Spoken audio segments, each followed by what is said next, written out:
New Zealand's Prime Minister Jacinda Ardern has decided to quit her position for a new leader to take the stage. She says she will remain as Prime Minister not later than the 7th of February as the Labour Party goes through the process of electing the party's next leader. There is more in this report. Jacinda Ardern has sought to shut down speculation about why she quit as New Zealand's Prime Minister by revealing the real reason behind the decision. Ms. Ardern announced her resignation today as she told New Zealanders the country's next general election will be held on October the 14th. She will remain as Prime Minister no later than February the 7th as Labour goes through the process of electing the party's next leader. Ms. Ardern, who has been in Parliament since 2008, will continue as the member for Mount Albert in Auckland's West through to April to avoid a by-election. Going on 6 years of some big challenges, I am human. Politicians are human. We give all that we can for as long as we can, and then it's time. Ms. Ardern earlier told how she did not have enough left in tank to serve as Prime Minister and Labour leader for another term. This summer, I had hoped to find a way to prepare not just for another year, but another term, because that is what this year requires. I have not been able to do that.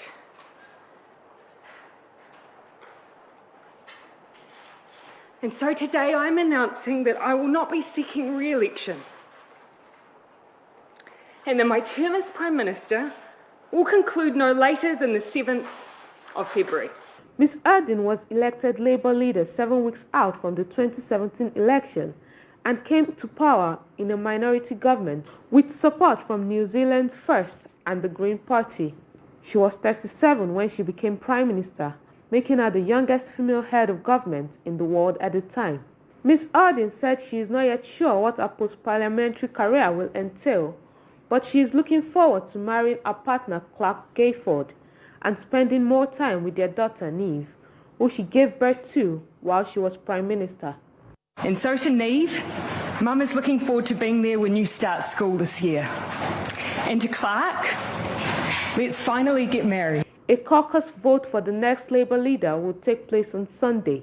Ms. Ardern said she was grateful to New Zealanders for giving her the opportunity to serve and to take on what she says has and will always be the greatest role in her life.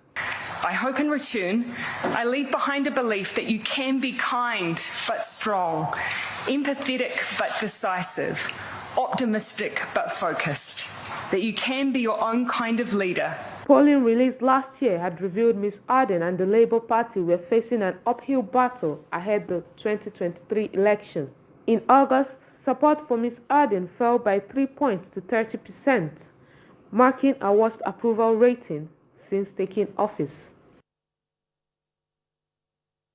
Joining me from Belgium for more on this leadership twist is a global affairs analyst, Collins Nweke. Thank you so much for joining me on World Now.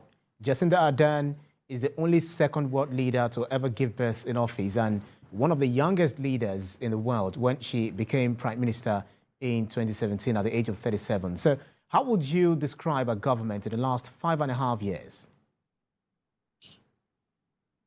Well, she's a record breaker, a pace setter in very many ways.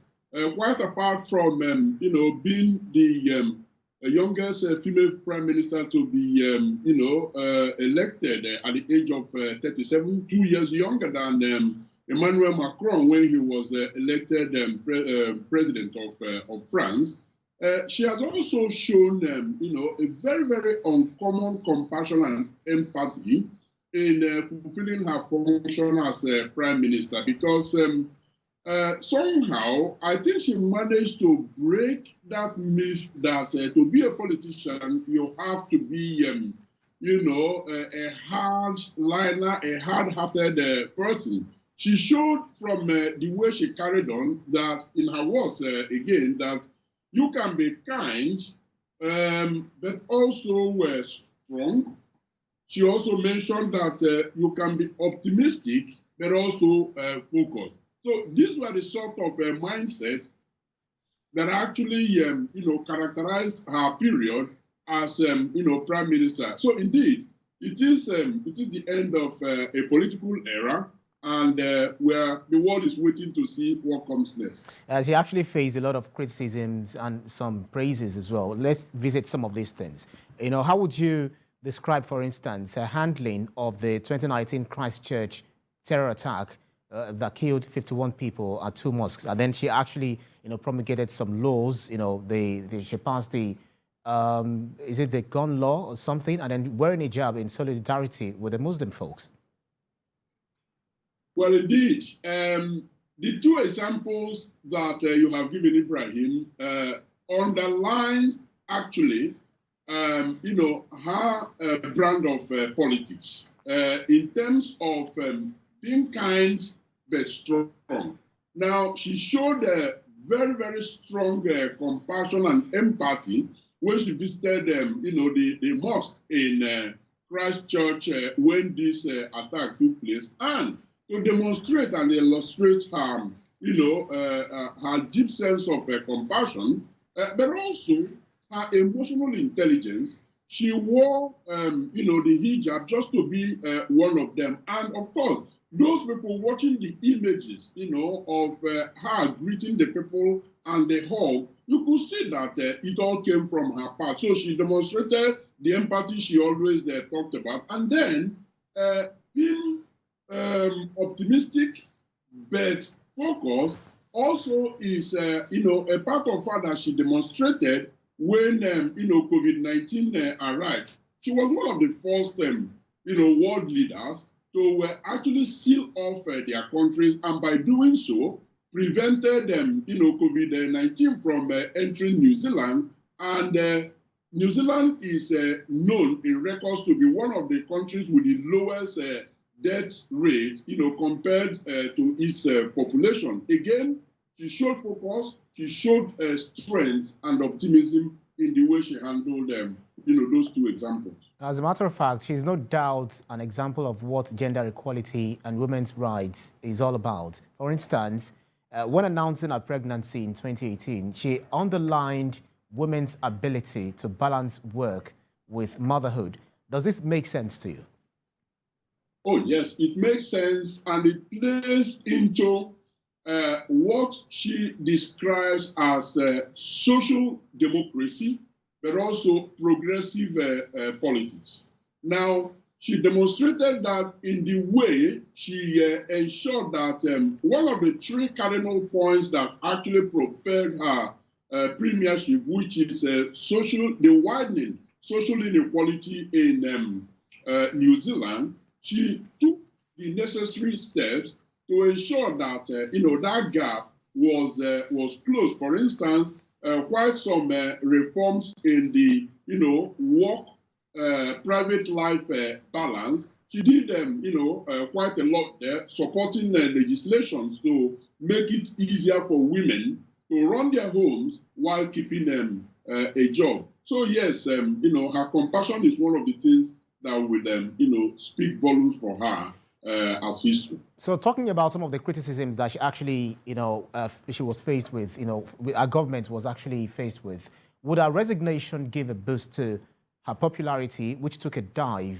in 2022 for handling of the economy amid tough COVID-19 restrictions and growing inflation, plus strictest border rules, which separated families and shutting out almost all foreigners for almost 2 years? Well, yeah, it depends on what her next political moves are or her ambition. I mean, the much we know at this moment is that she's going to stay on as a member of Parliament, MP. Now, the action she has taken is selfless. Of course, there is an aspect of selfless in the sense that she made a self-evaluation, self-assessment, and felt that she hasn't got the energy to carry on. So, to some extent, that was, occasioned by her low standing in the poll. Yeah. Do not forget that history appears to be repeating itself here because in 2017, the Labour leader at the time, Andrew Little, also resigned under, the similar circumstances when their, polling was historically low. Now, they did that to give opportunity for the next leader to acclimatize politically in good enough time for the general election. Right. It was that general election that actually, brought our premiership. So the same thing is playing out this time around. Right. Before I let you go, Mr. Collins, let's try to localize this. Nigerians will be going to the polls in February to elect their next president. So quoting Mrs. Ardern, her words, she said, "You cannot and should not do the job unless you have a full tank plus a bit in reserve for those unplanned and unexpected challenges." How relevant is this to our political realities? Extremely relevant, and I'm happy you brought this, question up, Ibrahim. Well, in the case of Nigeria, I think it's very obvious because the campaigning has been ongoing. The people of Nigeria, the citizens who are going to elect their new leaders, are actually seeing in these leaders who have the energy, who has the mental capacity, to actually lead them. So it is not something that anybody has to school you about. They are all out there to see. But also the issue of youth. I mean, the youngest of the three leading candidates is Peter Obi. I mean, in the Nigerian election, coincidentally of the same Labour Party as Jacinda Ardern. But Peter Obi is not that much young anymore. But you see, he is being propelled by young people who believe that youthfulness has got to be injected into the Nigerian politics. But finally, Ibrahim, I think one point to take home here is that politicians should embrace selflessness, because we all know that Jacinda Ardern wouldn't, continue forever as, Prime Minister. Nobody expected it was going to come this early, but she made a self-assessment, told herself the truth, and said, sorry, the energy isn't there anymore, and so I'm going to give it up. Nigerian politicians should learn, to do that, to know when to call the shot. We'll see what next chapter will open for the New Zealanders and see what exactly will be happening at the end of the day. From all the way from Belgium, global affairs analyst Collins Nweke, thank you so much for your time as always. Thank you for having me.